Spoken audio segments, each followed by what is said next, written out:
నమస్కారం. అమ్మా నాన్న టీవీకి స్వాగతం.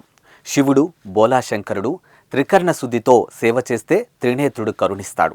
ఆపదలో ఉన్న వారిని ఆదుకుంటే అండగా ఉండి వారింట అద్భుతాలు సృష్టిస్తాడు. అందుకే అమ్మా నాన్న అనాథల పుణ్యక్షేత్రంలో శ్రీ సోమనాథేశ్వర స్వామిగా లింగ రూపంలో వెలిసి విశేష పూజలు అందుకుంటున్నాడు.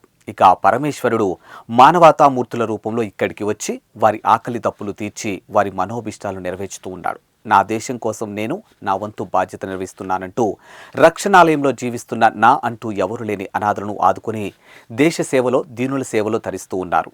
ఈ క్రమంలో హైదరాబాద్ నాగోలుకు చెందిన సంకల్పతరు ఫౌండేషన్ సభ్యులు అమ్మా నాన్న అనాథుల పుణ్యక్షేత్రానికి విచ్చేసి నా దేశం కోసం నేను అంటూ ఈ రక్షణాలయంలోని అభాగ్యులకు ఆలంబనగా నిలిచారు. ఈ సందర్భంగా సంకల్పతరు ఫౌండేషన్ తరపున నిర్భాగ్యులకు 200 కేజీల మామిడి పళ్ళు, జామకాయలు అందించి అనిర్వచనీయమైన ఆత్మసంతృప్తిని పొందారు. ఫల వితరణ అనంతరం సేవా సంస్థ సభ్యులు రమేష్ గారు మాట్లాడుతూ, నా పేరు వంకుడుతు రమేష్ అండి. మాది సంకల్పతరు ఫౌండేషన్ హైదరాబాద్ అండి. నేను మదర్స్ డే మదర్ నేచర్ గురించి ఫ్రూట్స్ డిస్ట్రిబ్యూషన్ చేద్దామని గూగుల్లో సెర్చ్ చేశానండి. అనాథాశ్రమం ఎక్కడ బాగుంటుందనే ఉద్దేశంతో చూస్తే అమ్మ నాన్న గురించి తెలిసింది నాకు. దాని ద్వారా నేను చౌటప్పల్ అమ్మ నాన్న అనాథాశ్రమంకి రావడం జరిగింది. నేనుండి 200 kgs fruits, mango, Goa distribution చేయడం జరిగిందండి. నేను ఇవాళ ఈ అనాథాశ్రమంకి వచ్చి ఇక్కడ వెదరు, ఇక్కడ ఉన్న సౌకర్యాలు చూస్తే చాలా సంతోషం అనిపించింది.